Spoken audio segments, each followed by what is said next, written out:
사이에 뉴욕 증시가 사상 최고치 행진을 멈추고 보합권에서 혼조세로 마감을 했습니다. 전장과 좀 비슷한 흐름이 나타나지 않았나 싶은데요. 역시 엔비디아가 다시 한번 힘을 내주면서 나스닥 지수가 상승을 하는 모습이었죠. 그리고 장 마감 후에 우리가 기다리던 마이크론 테크놀로지의 실적도 공개가 됐는데요. 이 부분 오늘 마켓 시그널에서 함께 챙겨가시죠. 네, 사실 이 정도 올랐으면은 이제는 좀 숨을 고를 때가 됐다라는 생각이 들었는데 오늘 때마침 혼조세로 마무리가 됐습니다. 간밤 마무리됐던 미국 뉴욕 증시 상황 먼저 꼼꼼하게 챙겨보도록 할 텐데요. 간밤 시장 상황부터 확인해 볼까요? 네, 3대 주요 지수가 혼조세로 거래를 마쳤습니다. 장 초반부터 조금은 하방 압력을 받는 모습들 차트를 통해서 확인할 수가 있었는데요. 다우 지수가 0.7% 약세를 보였고 S&P 500 지수도 0.2%가량 내림세를 보였습니다. 그 가운데 나스닥 지수 홀로 상승하면서 18,000선대를 지금 나타내고 있는데요. 0.04% 강보합권에서 마감을 했습니다.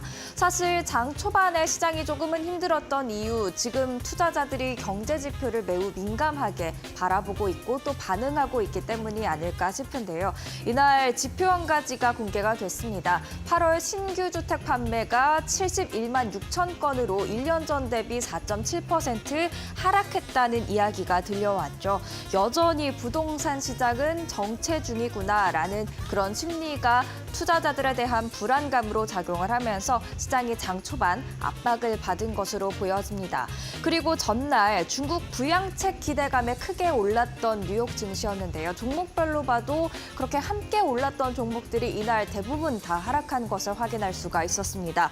전반적으로 중국의 부양책이 정말 중국의 경제를 다시 끌어올릴 수 있을 것인가에 대한 의구심이 작용했고 시장에 좀 부정적으로 영향을 미친 것 같습니다.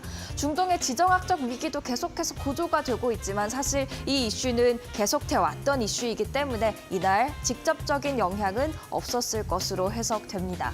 그렇다면 화요일장, 그러니까 수요일장에 대한 분위기부터 확인을 해보겠습니다. 히트맵 함께 보시죠. 지금 오른 종목들은 초록색, 그리고 내린 종목들은 빨간색으로 표시가 되어 있는데요. M7 중에서 그래도 오른 종목들 꽤 보입니다. 애플은 내렸지만 마이크로소프트 0.7%가량 오름세를 보였고요. 엔비디아가 밤 사이에 또 힘을 내줬습니다. 2%대 상승률을 기록을 했고 전반적으로 반도체주 대다수가 그래도 오르는 모습들을 보였는데 그 가운데서도 AMD 그리고 마이크론 테크놀로지, 인텔도 오름세를 보였습니다. 계속해서 M7으로 돌아가면요. 구글의 모회사죠. 알파벳이 0.4% 내렸고 메타는 0.88% 강세였습니다. 장중에는 더 큰 상승률을 기록하기도 했지만 상승폭을 줄이는 모습이 나타났고요. 아마존이 0.74% 하락했고 테슬라가 1%대 강세를 보인 반면 GM과 포드는 쨍한 빨간색을 띄었죠. 하락폭이 컸다는 것을 의미합니다. 조금 이따가 자세하게 살펴보도록 하겠습니다. 그리고 유틸리티 섹터에서도 컨스텔레이션 에너지 그리고 비스트라가 지금 쨍한 초록색을 띈 것을 알 수가 있는데요. AI 때문에 움직였다고 볼 수가 있겠습니다. 특징주를 통해서 계속 확인해 보겠습니다. 그 전에 마이크론 실적부터 확인을 해보고 갈까요? 장 마감 후에 실적을 공개했는데요. 실적 좋았습니다. 매출이 77억 5천만 달러로 예상치보다 높게 나왔고요. 주당 순이익도 1.18달러로 모두 예상치보다 높게 나오는 모습들이었습니다. 사실 시장이 주목한 건 이 실적보다도 가이던스가 아니었을까 싶습니다. 모건 스탠리가 반도체에 겨울이 오고 있다라는 보고서를 발표한 이후 반도체가 꺾이는 것인가 아닌가에 대한 우려가 있었는데 가이던스가 굉장히 좋게 나왔더라고요. 매출 가이던스 전망치가 83억 2천만 달러였는데 그보다도 높은 85억에서 89억 달러를 제시했고요. 주당 순이익도 1.52달러가 예상됐다면 그보다 높은 1.74달러로 전망을 했습니다. 이렇게 가이던스까지 좋게 나오면서 앞으로도 그래도 훈풍이 불 것으로 기대가 되다 보니까 시간외 거래에서 마이크론 테크놀로지의 주가 또 뛰었습니다. 시간외 거래에서 어떻게 움직이는지 함께 확인해 보시죠. 정규 거래에서 1.88% 상승으로 마감을 했는데 지금 실적을 발표하자마자 시간의 거래에서는 13% 이상의 급등세를 보이면서 주당 $100 선을 넘어선 것을 확인할 수가 있었습니다. 이 부분이 어떤 영향을 미칠지 잠시 후에 사인에서 또 계속해서 확인을 해보도록 하겠습니다. 한편 마이크론 테크놀로지의 실적이 좋았던 건 CEO의 말을 빌려서 생각을 해보면 HCM을 비롯한 AI 시장이 커가고 있기 때문에 함께 반도체 수요도 강했다라고 볼 수가 있겠는데요. 이날 수요 일정의 전반적인 흐름을 보면 AI 전체적으로 다 강했습니다. 아직 힘이 남아있다라는 것을 보여준 것 같은데 일단 반도체와 서버 부분부터 보시죠. 엔비디아가 2%대 상승률을 기록했죠. UBS는 또 엔비디아 비중 축소한 기관 투자자들에게 그래서 수익이 안 나는 것이다. 엔비디아 비중 갖고 있어야 된다라는 이야기를 했는데요. 긍정적인 평가가 이어지고 있다는 것을 알 수가 있었고요. AMD도 2%대의 상승률을 기록했습니다. 엔비디아와 AMD의 격차가 점차 줄어들 것이다라는 이야기가 나오고 있는데 10월에 AMD는 어드밴싱 AI 2024를 개최하게 됩니다. 이 자리에서 여러 가지 반도체를 공개하고 또 설명하는 시간을 가질 텐데 주가 상승의 촉매제가 될 수 있다는 분석 나와 있습니다. 또 휴렛패커드 한번 보시죠. 0.6%가량의 상승률을 기록을 했는데요. 서버, AI 서버를 제공하고 있습니다. 이에 따라서 바클레이즈는 동일 비중에서 비중 확대로 투자 의견을 상향 조정했고요. AI 서버 증가에 따른 수혜가 기대된다고 이야기했습니다. AI 힘이 남아있는 건 반도체뿐만이 아닙니다. 유틸리티 섹터도 같이 봐야 될 것 같은데요. AI는 많은 전력을 소비하기 때문이죠. 유틸리티의 전력주 주목을 받았습니다.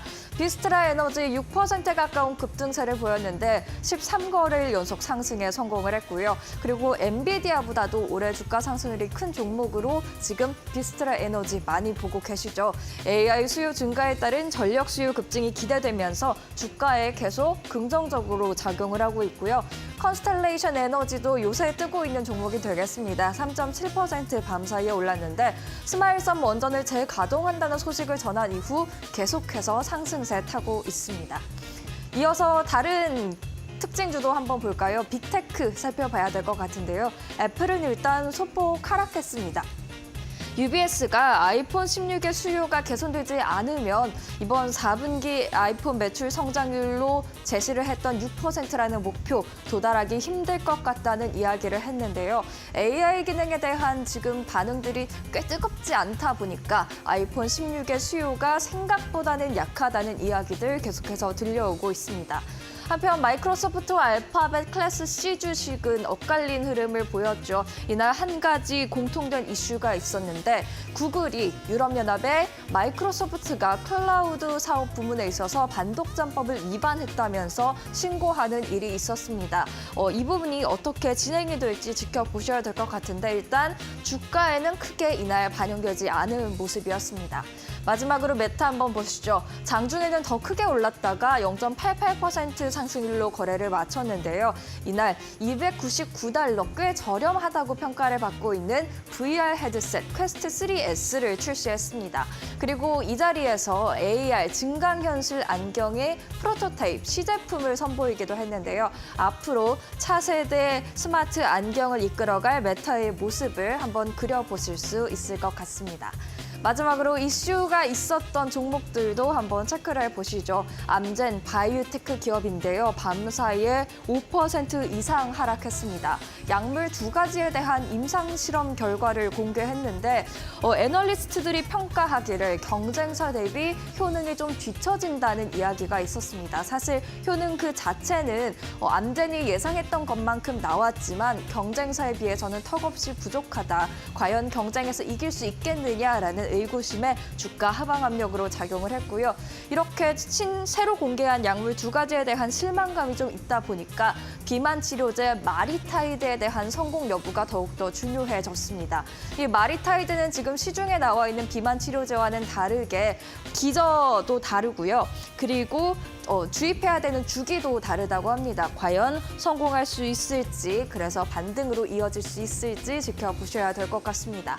GM과 포드는 각각 4% 이상 하락했는데요. 모건 스탠리가 GM은 비중 축소로 또 포드는 동일 비중으로 투자 의견을 한 단계씩 하향 조정했습니다. 이유는 미국 자동차 업계가 힘들 것 같다는 이유였습니다. 미국의 소비자 신용이 악화되기도 했고 또 중국을 시작으로 경쟁이 굉장히 치열해지고 있기 때문에 시장 점유율을 유지하는 게 성장 또는 유지하는 것이 어려울 것으로 보인다는 이유에서였습니다. 마지막으로 트럼프 미디어 앤 테크놀로지는 10%대의 급등세를 보였는데요. 보호 예수가 해제되면서 신저가를 찍었었는데 대량 매도 물량이 나온 이후 바닥을 찍고 반등하는 모습을 보였습니다. 국채금리 확인해 보겠습니다. 국채금리는 오름세로 반응을 했는데요. 10년물이 3.792%를, 2년물이 3.571%를 기록했습니다. 그리고 국제 유가도 한번 체크를 해봐야겠죠. 일단 주식시장은 중국의 부양책을 시들해지는 그런 모습들을 보였는데 WTI도 마찬가지였습니다. 중국 경기 부양책 효과에 대한 의구심에 어제 올랐었던 것을 그대로 다시 반납하는 모습이었습니다. 2% 넘게 빠졌고요. 배럴당 70달러 선 아래로 다시금 내려왔습니다. 국제 금값도 한번 보실까요? 미국의 기준금리 인하에 대한 기대감이 계속해서 작용을 하고 있습니다. 다만 차익 실현 물량이 좀 나오면서 상승폭은 제한되는 모습이었습니다. 국제 금값 0.3%가량 오름세를 보였습니다. 이렇게 뉴욕 증시 수요일장 정리를 해봤고요. 밤사이에 나왔던 놓쳐선 안 될 이슈들 은주 앵커와 함께 체크해 보시죠.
간밤 있었던 주요 외신 헤드라인 함께 확인해보는 머스노우 5의 시간입니다.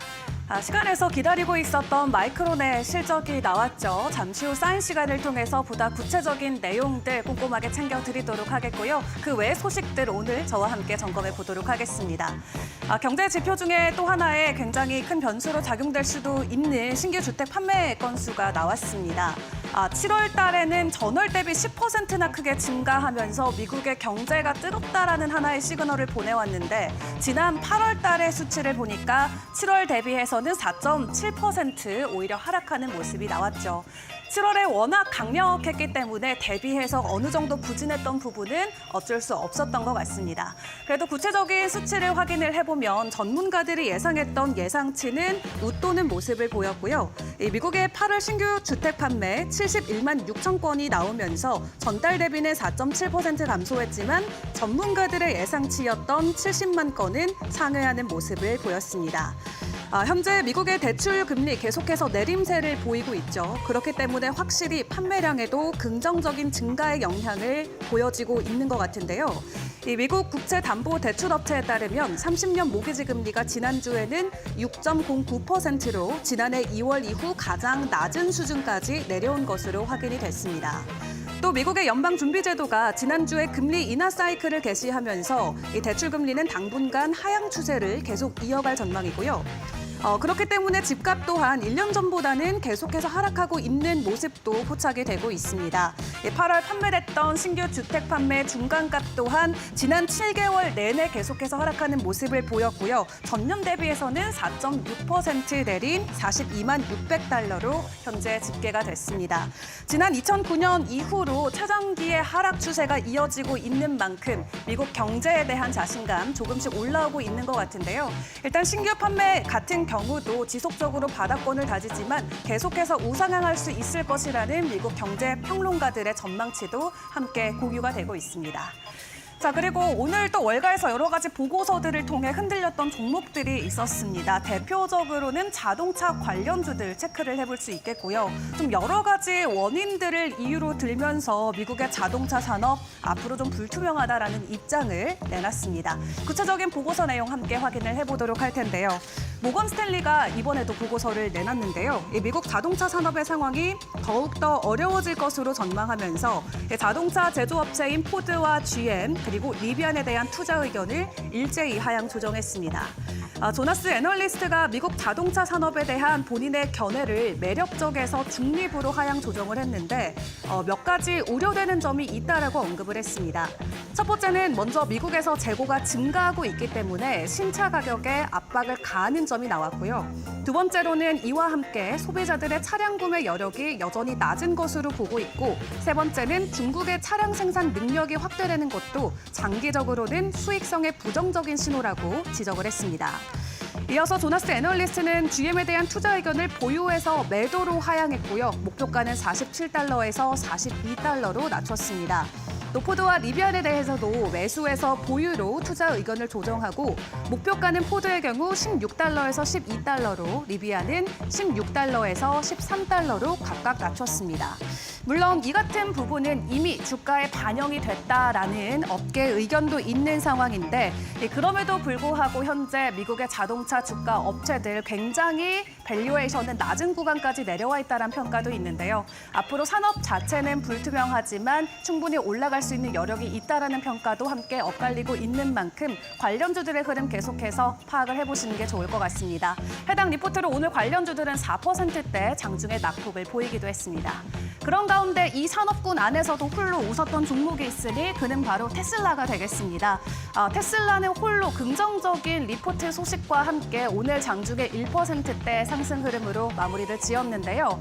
바이어드에서 긍정적인 데이터와 로보택시 데이를 기다리면서 테슬라 지속적으로 기대감을 키워가도 좋겠다라는 의견을 함께 내밀었습니다. 이미 지난주에도 테슬라와 관련돼서 긍정적인 이 데이터 소식이 전해지면서 주가는 상승했던 바가 있었는데 이번에 바이어즈의 벤칼로 애널리스트도 다음 달 2일에 공개되는 3분기에 인도량을 주목을 해보자라고 이야기를 하고 있습니다. 앞서서도 한번 공개가 된 적 있지만 현재 테슬라의 3분기 차량 인도 대수는 48만 대를 기록할 것으로 전망치가 나온 상황이고요. 전년 동기 대비해서도 10% 정도 증가한 수준이라고 하고 월가의 예상치인 46만 대를 웃도는 수치가 나올 것으로 기대감이 나오고 있습니다. 특히 더 기대가 되는 부분은 다음 달 10일에 예정된 로보택시 데이 이벤트가 되겠고요. 더 큰 잠재적인 상승 요인이 될 수 있을 것으로 월가에서는 기대감을 키우고 있습니다.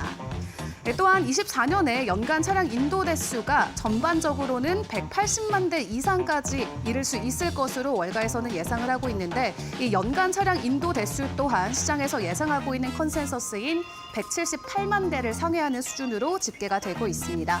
이에 애널리스트는 테슬라의 목표 주가를 현재 280달러로 제시를 해놓은 상황인데 오늘도 장중에 오름폭을 키운 테슬라 다음 달에 있을 주요 이벤트들까지 지속적인 주가 상승이 이어질지 함께 주목을 해보시죠. 자, 그리고 오늘 또 시장에서 굉장히 큰 화제를 모았던 것은 바로 메타가 새로 내놓은 꿈의 안경입니다.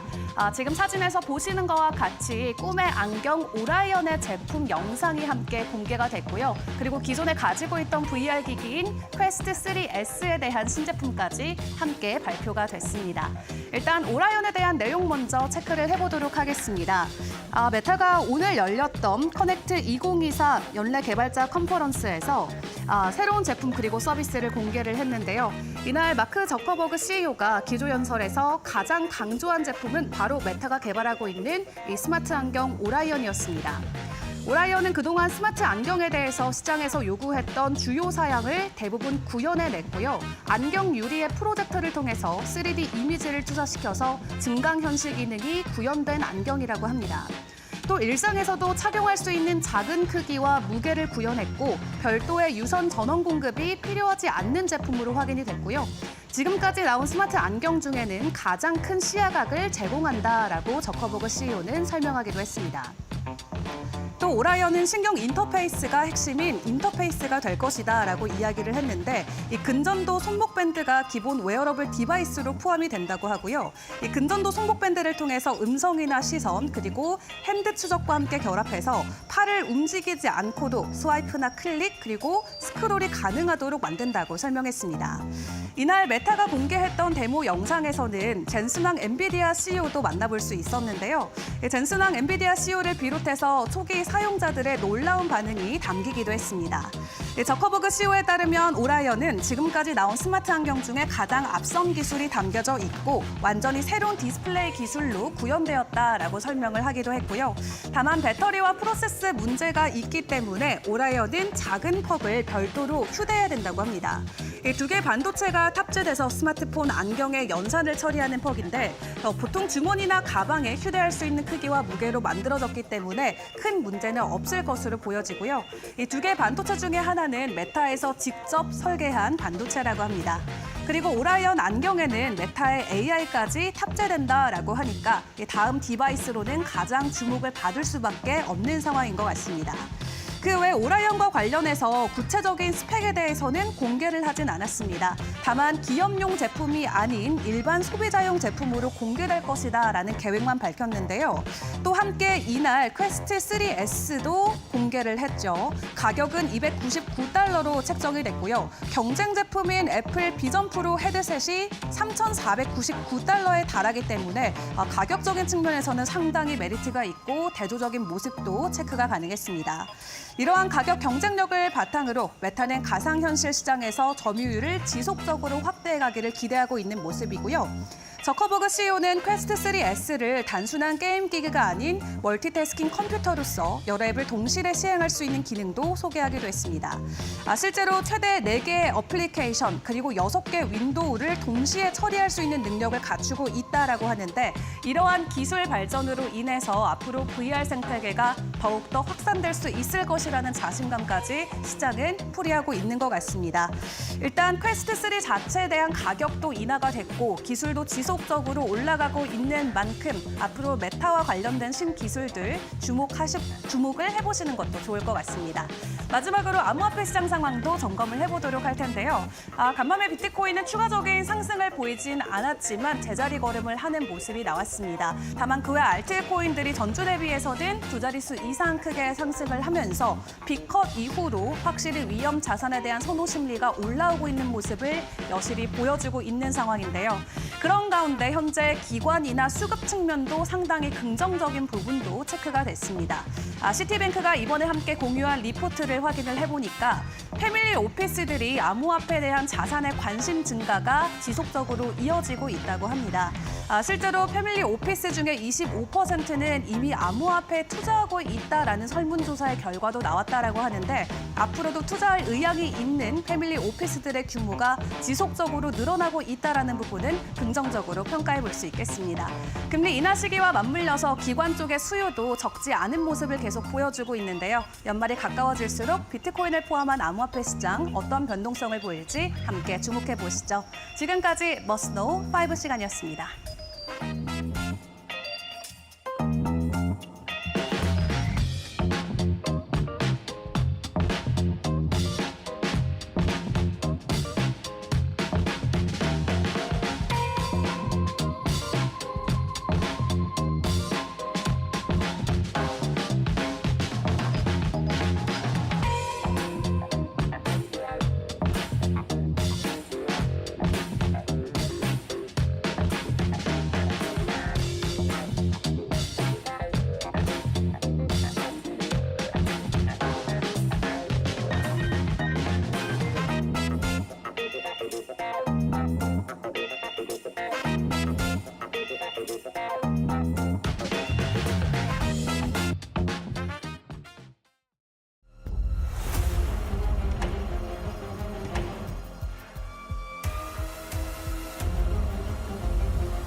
안녕하세요. 메디토크 신수업입니다. 오늘의 주제는 신규 주택 판매의 마이크론 실적 발표, Fit 엔비디아 어시스트 마이크론 꼴입니다.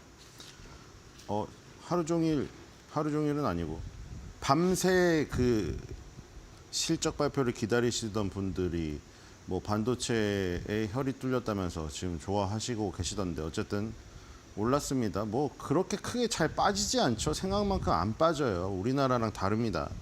그래서 지금 신규 주택 판매부터 보겠습니다. 자, 신규 주택 판매가 그 7월 달에 굉장히 크게 증가를 했었거든요. 지금 가파르게 2021년도 수준에는 못 미치지만 2021년도에는 저게 지금 거의 100만 건이었습니다. 신규 주택 판매. 새로 지은 집이 지어지는 게 100만 건이 넘었었는데 쭉 줄어들면서 지금 2023년도 4년도에 한 50만 채 그 수준까지도 갔었죠. 지금 다시 중간 정도 회복하고 있는 것 같은데요. 지금 뭐 70만 건으로 굉장히 늘어난 상태죠. 62만 4천 건이 예상되었었는데 73만 9천 건 나왔는데 이게 저기고 지금 현재 신규 주택 판매가 한 달 전달 대비해서 4.7% 일단 감소했습니다. 이번 달은 감소를 했는데 저번 달에 비해 감소를 했는데 저번 달에 7월 달에 급격하게 늘었죠. 이 는 수치가 지금 굉장히 오랜만에 크게 늘어난 수치라고 합니다.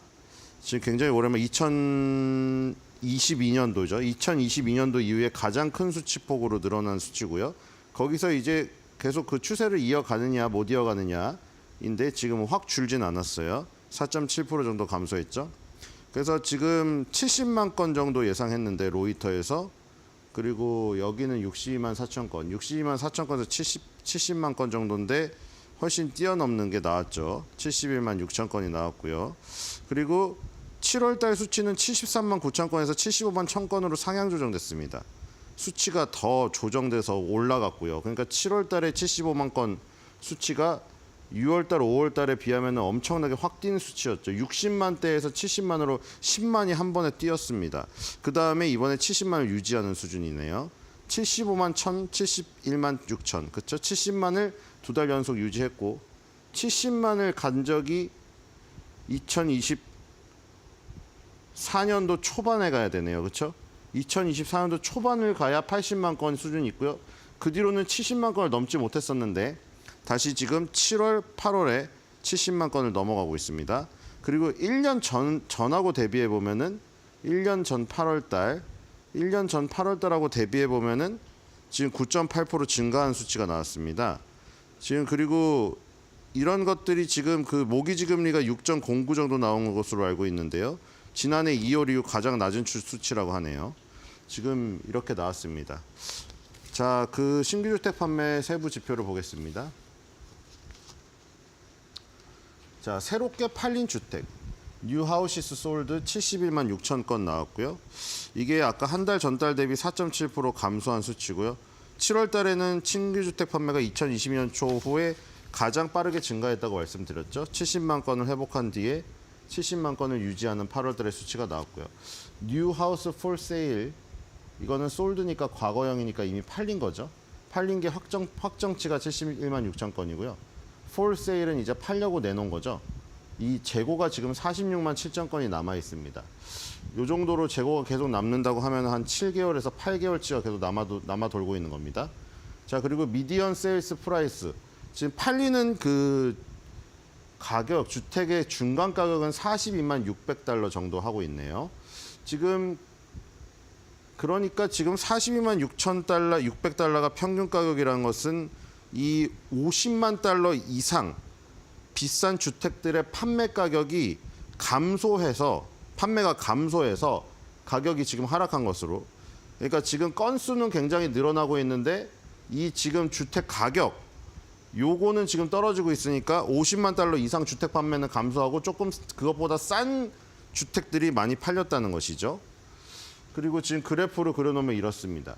지금 2020년도에 정점을 찍고 2020년도 8월 달에 정점을 찍었죠. 정점을 찍고 쭉 내려오다가 지금 다시 바닥을 찍고 횡보를 하는 모습인데요. 이 횡보 박스권이 돌파가 되면 위로 갈 수가 있겠죠. 지금 70만 건에서 여기가 이제 100만 건으로 가는 70만 건에서 100만 건의 박스권을 노리고 있는 그 중간 단계에 80만 건이 있죠. 80만 건이 있고 그다음에 100만 건이 있습니다. 지금 박스권 돌파가 살짝 일어나고 있는 것으로 보이는데요. 이게 만약에 9월 달, 10월 달까지 이어져서 박스권 상단 돌파가 이루어진다면은 그렇죠. 이 2022년도 8월 달을 바닥으로 찍고 횡보 후에 상승 N자를 만들 수 있는 지금 모습이 나오고 있습니다. 지금 신규주택 판매도 지금 뭔가 그렇죠. 그래프에서 쌍바닥과 상승 N자가 나오려는 모습이 지금 보여지고 있습니다. 그러니까 지금 요 모기지금리가 낮아진 부분에서 굉장히 내가 이것도 마찬가지죠. 영끌을 해서 살려는 가격을 낮은 것을 살려는 수요가 지금 일어나고 있다. 젊은 사람들 쪽에서 아마 나올 것 같아요. 어저께 그 심리지수에서 나왔잖아요. 35세 미만은 경기에 대한 자신감을 갖고 있고 35세에서 54세는 자신감 심리지수가 낮아졌잖아요. 그러니까 우리가 거기서도 유추할 수 있죠. 이제 나이가 들어서 뭐 예를 들어 뭐 내가 30대 초반은 모르겠는데 35세에서 54세 중에 이제 뒷부분으로 갈수록 아들, 딸들을 다 보내고 나서 내가 집을 딱 한 채 갖고 있으면은 이거는 지금 그냥 뭐 특별히 할 생각이 없습니다. 우리도 그렇죠. 항상 보수적이 된다고 했잖아요, 사람이. 젊을 때는 영끌이라도 해서 막 사고 어떻게든 내가 그 빚을 몸빵을 해서라도 갚는데 이제 나이가 들면 몸빵도 안 돼 힘들어요. 그리고 그런 거 기술직 아니면은 받아주지도 않고 힘든데 젊은 애들 받아주지 누가 나이 든 사람들이 가가지고 오늘 이거 물건 날리겠습니다 하면 써주겠습니까? 그러니까 그렇게 하기가 어렵다는 거예요. 그러니까 나이 든 사람들은 그냥 그걸 갖고 있고 그럼 젊은 사람들은 그 비싼 큰 평수는 못 사요. 어차피 1인 가구가 1, 2인 가구가 되고 있고 세계적으로도. 그래서 아마 50만 달러가 못 미치는 작은 주택들을 싼 주택들을 그 금리가 낮은 거를 이용해 가지고 영끌해서 사는 저기가 들어간 게 아닌가 이런 생각이 듭니다. 똑같은 추세예요. 어쨌든 간에 신규 주택 판매가 그래서 늘어날 수 있는 가능성 앞으로 계속 되는 거죠.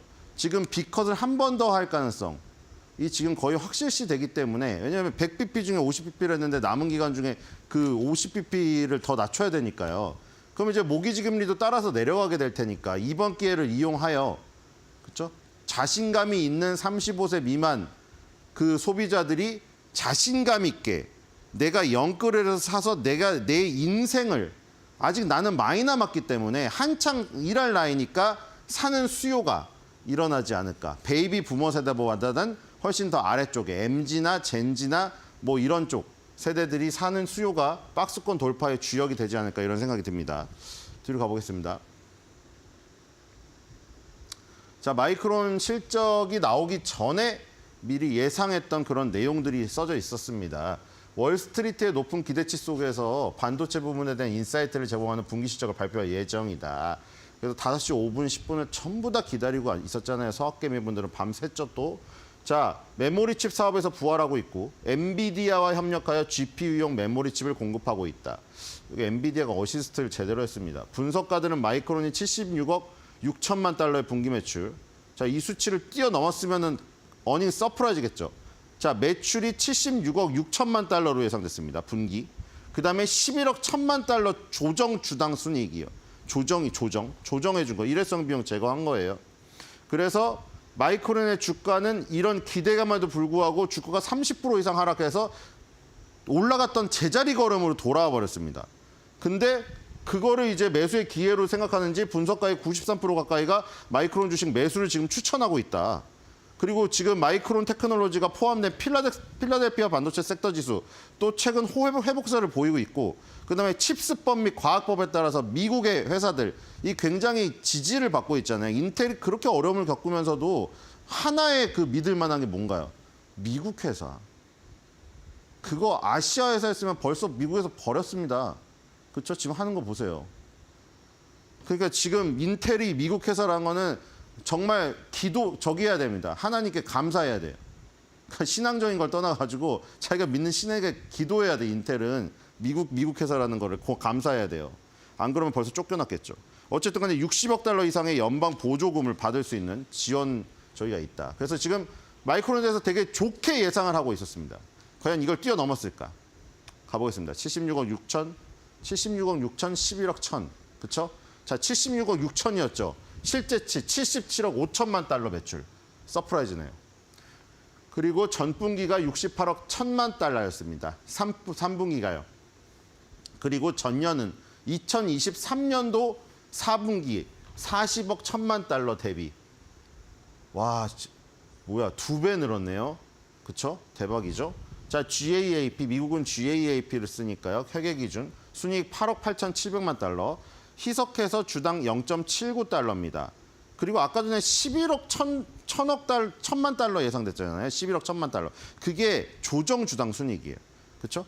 이걸로 하면은 완전 대박 어닝 서프라이즈인 거죠.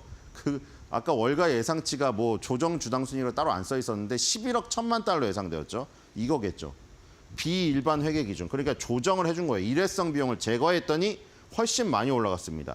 13억 4천만 달러. 아까 예상치 얼마였죠? 11억 1천만 달러. 이것도 예상치 상회네요. 주당 1.18달러. 다 상회했죠. 매출 영업이익 전부 서프라이즈예요. 자, 영업 현금 흐름 34억 1천만 달러, 전분기에 24억 8천만 달러였는데 10억 달러 정도 지금 영업으로 벌어들인 현금이 회사에 더 쌓였고요. 10억 달러가 한 분기 만에. 그리고 전년 동기에는 2억 4,900만 달러. 와, 이 전년 동기 대비하면은 무려 지금 30억 이상이 현금 흐름 플로우가 더 들어왔어요.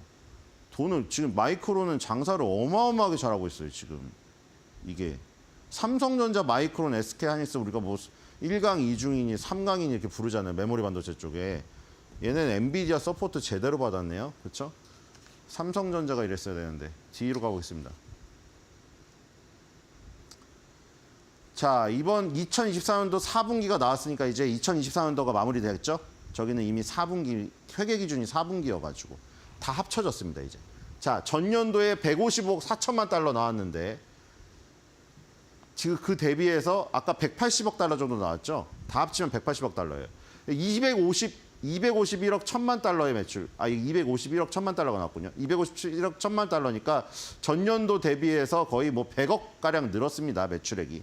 자, 그리고 이제 회계 기준으로 7억 7천만 달러, 7억 7,800만 달러 희석하면 주당 0.70달러고, 그리고 조정 주당 순이익은 14억. 조정해주니까 거의 2배로 뛰네요. 다 일회성 비용이 많았던 거예요. 희석 주당은 1.30달러 나왔습니다. 영업 현금 흐름은 온기라고 하죠. 1, 2, 3, 4분기 다 합쳐서 85억 1천만 달러 쌓였고요. 전년도 15억 6천만 달러 대비하면은 와, 70억 달러가량 쌓였네요. 엄청나게 돈 지금 영업 현금 흐름이 사실 제일 중요하잖아요. 뭐 재무 현금 흐름이니 다 있지만 일단 자기가 장사를 해서 제대로 돈을 벌어서 쌓여야지. 무슨 대출 받아서 갑자기 쌓이거나 뭐 물건을 팔아서 일회성으로 쌓인 거는 별 의미가 없거든요. 영업으로 돈 못 벌면 그거 다 까먹는 거예요. 영업 현금 흐름이, 그러니까 마이크론이 자기 할 일을 잘해가지고 돈을 전년도 2023년도 대비해서 올해는 무려 70억 달러를 지금 쌓아놨다는 거. 네, 굉장히 좋은 실적입니다. 자, 뒤로 가보겠습니다. 2024년도 완성됐고요, 마이크론은. 자, 내용은 이렇습니다. 마이크론이 데이터 센터 디램, 결국에는 엔비디아 빨 받은 거예요, 이거. 그냥 일반적인 디램이 아니었어요. 데이터 센터 디램 제품과 업계 최고의 고대역폭 메모리가 크게 증가해서 93% 전년 동기 대비 성장을 가져왔다. 그리고 낸드도 마찬가지죠. 낸드도 또 어디예요? 데이터 센터 SSD에 들어가는 낸드였어요. 낸드 플래시랑 컨트롤러랑 합쳐가지고 SSD로, 옛날에 하드 썼는데 이제 SSD 쓰잖아요. 그 데이터 센터는 더군다나 하드를 쓸 수가 없는 거죠. SSD 판매가 주도했다. 결국 디램하고 낸드 플래시, 이 메모리 칩을 이끈 게 PC 모바일이 아니라 결국 데이터 센터였다는 것이죠. 그래서 처음으로 분기 매출 10억 달러 넘었다. 데이터 센터 향 매출이 분기 매출 10억 달러를 넘은 게 최초입니다. 2024년도 4분기 회계 기준으로. 그래서 마이크론 테크놀로지 CEO가 산제이 메이로토가 말했습니다. 우리는 마이크론 역사상 최고의 경쟁력을 갖춘 2025년도 회계연도에 진입하고 있다. 회계연도 1분기에는 기록적인 매출을 기록하고 2025년도 회계연도에는 수익성이 크게 개선되어 상당한 매출을 기록할 것으로 예상됩니다. 그래서 실제로 지금 2025년도 예상치 지금 다 올려잡고 있습니다. 마이크론은 좋네요. 자, 뒤로 가겠습니다. 이러다가 1강으로 올라서는 거 아닌가 모르겠어요. 자, 일단 어닝 서프라이즈가 쭉 나왔고, 이거는 지금 아직 여기에 반영이 안 됐어요, 이 사이트는. 어쨌든 어닝 서프라이즈 나왔죠? 7.65 빌리언 달러 뛰어넘었습니다. 5분기 연속 매출 서프라이즈입니다. 이런데도 주가 한 30% 빠졌으니까 시장에서 강하게 매수를 부르는 것 같아요, 지금. 이것도 마찬가지예요. 영업이익, 어닝도 주당 순이익도 지금 이거 영업이익이라는 순이익입니다. 순이익도 지금 5분기 연속 서프라이즈가 나왔습니다. 아까 1.58달러가 나왔죠. 자, 뒤로 가겠습니다. 다 5분기 연속 매출액 어닝 다 서프라이즈입니다. 자, 151.54. 자, 시장의 기대치가 평균 기대치가 지금 151.54인데 여기서 지금 무려 60%가 올라야 돼요. 그러니까 지금 괴리가 점점 벌어지고 있는 거예요. 이게 시장에서는 아니 저렇게 실적을 잘 찍는데 금리 인하로 인한 무슨 잠깐 흔들림 때문에 떨어진 게 저기 한 거죠. 여기 시장에서 굉장히 높게 보고 있었어요. 그러니까 저걸 허들을 또 뛰어넘었다는 건 대단한 거죠. 뒤로 가겠습니다. 자, 스트롱 바이입니다. 무려 24개의 의견이 26개 중에 스트롱 바이고요. 자, 뒤로 가겠습니다. 강력한 매수 의견이죠. 자, 여기서 일단 그 삼각 수렴형을 뛰어넘었습니다. 그렇죠? 우리 그때 샛별형 했는데 지금 샛별형 다 틀렸죠? 비석형? 거꾸로 비석형 아시죠? 나중에 다시 봐요. 봉 하나로 100만 원 받고 그거 다 가짜잖아요. 자, 이 삼각형에서 뛰어넘었습니다. 일봉에서 일단. 주봉, 월봉을 보겠습니다. 자, 이렇게 계속 하락을 했는데 자, 이만큼 하락을 해서 160달러에서 그러니까 목표가를 아까 넘어섰었어요. 150달러를 원래. 그러다가 100달러를 깨버렸습니다. 그리고 지금 여기 지금 50주선이죠. 50주선 밑으로 간 게 조금 저기예요. 불리해요. 50주선 위에 있는 거랑 밑에 있는 거랑 아주 큰 차이입니다. 자, 월봉입니다. 주봉에 저런 저항이 있고요. 대신에 50개월선은 밑에 있습니다. 그러니까 50주선보다 더욱더 강력한, 당연히 장기선이 더 강력하니까요. 50개월선이 지금 있다는 거. 사실 이격 조정은 다 나왔다고 보여요. 그렇죠? 그렇기 때문에 이거는 진짜 절호의 매수 기회입니다. 기술적으로는 아주 절호의 매수 기회고요. 왜냐하면 재무가 깨지지 않았기 때문에. 자, 그래서 오늘 한 줄 매도평입니다. 금리 그게 무엇이 중원디. 내가 말했잖여. 중요한 건 기업의 이익 성장률이라고.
매드토크에서도 정리를 했습니다만 마이크론 테크놀로지의 실적이 장 마감 후에 발표가 됐죠. 굉장히 중요한 마이크론의 실적이기 때문에 쌓인 시간에 다시 한번 짚고 넘어가도록 하겠습니다.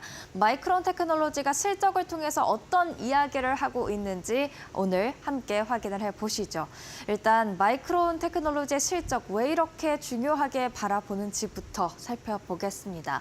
일단 반도체 겨울이 예상이 됐기 때문입니다. 모건 스탠리의 보고서로 시작된 이 메모리 피크아웃설에 대해 마이크론 테크놀로지가 실적을 통해서 맞는지 아닌지에 대해 가늠을 할 수 있게 도와줄 수 있었기 때문인데요. 보고서 내용은 이랬습니다. 올해 4분기 디램 가격이 고점을 찍고 내년부터 하락세로 전환될 것이다 라는 이야기 있었고요. 내년에 본격적으로 삼성전자가 참전하면서 HBM 시장에는 공급 과잉 문제가 발생할 것이다 라는 있다라는 이야기도 있었습니다. 하지만 만약에 마이크론 테크놀로지가 가이던스를 통해서 긍정적인 이야기를 전해준다면 이 피크아웃설에 대한 우려를 가라앉힐 수 있었고요. 그리고 마이크론은 메모리 3사 중 가장 먼저 실적을 발표합니다. 그렇기 때문에 업황 바로미터라고도 이야기가 되는데요. 업황 바로미터 또 긍정적인 이야기를 해준다면 국내 대장주죠. 삼성전자 그리고 SK하이닉스 주가에도 긍정적으로 영향을 미칠 것을 기대해 볼 수가 있겠습니다. 두 종목에만 국한되어 있는 게 아니라요. 사실 대장주가 움직이면 국내 증시에 대한 투자 심리도 주가 지수도 함께 움직이게 마련이죠. 그렇기 때문에 마이크론의 실적은 더더욱 중요했습니다. 그렇다면 실적이 어땠는지 확인을 해보도록 하겠습니다.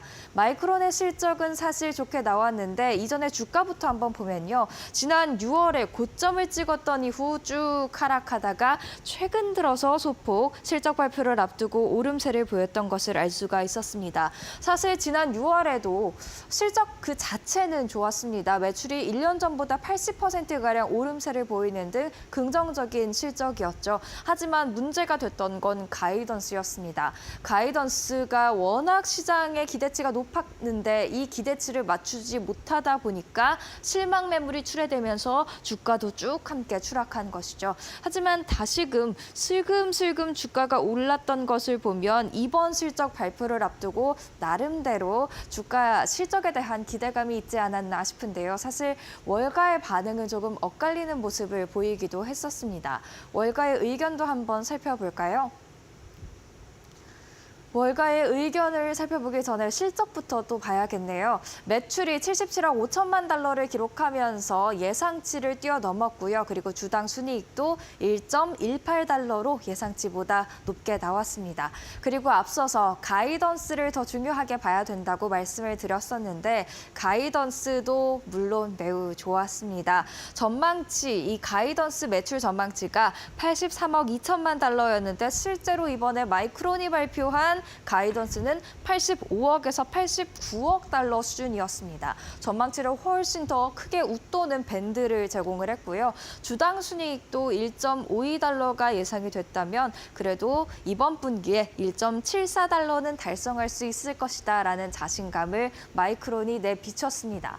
사실 이렇게 실적이 좋고 가이던스가 좋을 수 있었던 건 CEO의 발언에서 그 이유를 찾아볼 수가 있었는데요. AI 수요가 강해서 데이터 센터용 디램 수요도 함께 강했다. 또 마이크론 역사상 가장 경쟁력 있는 위치에서 2025 회계년도에 진입할 것 같다 이야기를 했습니다. 또한 수요가 공급을 초과하고 있는 상황이 지속이 되면서 HBM의 경우 올해 그리고 내년 물량이 모두 완판됐다라고도 이야기를 했죠. 이렇게 가이던스까지도 긍정적으로 제시를 해주다 보니까 물론 주가도 바로 긍정적으로 반응을 했습니다.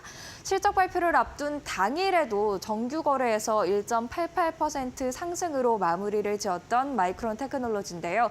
지금 시간의 거래 움직임을 보시죠. 실적 발표가 나자마자 13% 이상의 급등세로 바로 치고 올라오는 마이크론을 확인을 해볼 수가 있었습니다. 그렇다면 메모리 수요에 대한 이야기도 계속해서 해봐야 될 것 같은데요. 마이크론의 순이익 추이가 되겠습니다. 지금 순이익이 지난해에는 조금 힘들었습니다. 하지만 지난 분기부터 턴어라운드에 성공을 하면서 흑자를 내고 있는데 이 모든 게 메모리 수요, 특히 AI용 메모리 수요가 강했기 때문이다라고 이야기를 하고 있죠. 그렇기 때문에 지금 마이크론의 실적을 기반해서 삼성전자와 SK하이닉스에 대해서도 같이 좀 기대를 해볼 수 있지 않을까 싶습니다. 일단 마이크론이 먼저 첫 발을 잘 떼줬고요. 뒤이어서 삼성전자와 SK하이닉스가 이 훈풍을 어떻게 받아가는지에 대해서 한번 살펴볼 필요가 있을 것 같은데요. 이렇게 긍정적인 실적 또 가이던스를 특히 제시했다 보니까 모건 스탠리발 겨울 반도체 겨울이 오고 있다라는 것에 대한 불안 심리가 일단은 시장에서 잠잠해질 것 같고요. 향후 기업들이 어떤 또 가이던스를 내놓는지 특히 AI와 관련돼 있는 기업들의 가이던스를 계속해서 체크를 해봐야 될 것 같습니다. 그래서 오늘의 사이드는 이렇게 정리를 해보겠습니다. We can do it. 겨울을 무찌를 수 있지 않을까 작은 희망을 키워보게 만드는 마이크론 테크놀로지의 실적 살펴봤습니다.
뉴욕 증시는 사상 최고치 행진을 잠시 멈춰갔습니다. 하지만 그 가운데서도 AI 관련주의 상승세는 돋보였는데요. 또 장 마감 후에 마이크론이 호실적 또 좋은 가이던스까지 발표하면서 반도체주에 대한 투자 심리가 다시 살아나고 있는 것 같습니다. 이런 반도체의 투심이 살아난다면 국내 증시에는 당연히 긍정적으로 작용할 수밖에 없겠죠. 네, 오늘 뉴욕 증시가 혼조세로 마쳤지만 어제 국내 증시는 먼저 하루 쉬어갔던 하루였죠. 모두 1%대 낙폭을 보였는데 오늘 반도체주 위주로 다시 한번 지수 상승이 나올 수 있을지 잠시 후 7시에 저희와 함께 주요 뉴스들 점검해 보시길 바라겠습니다. 채널 고정해 주세요.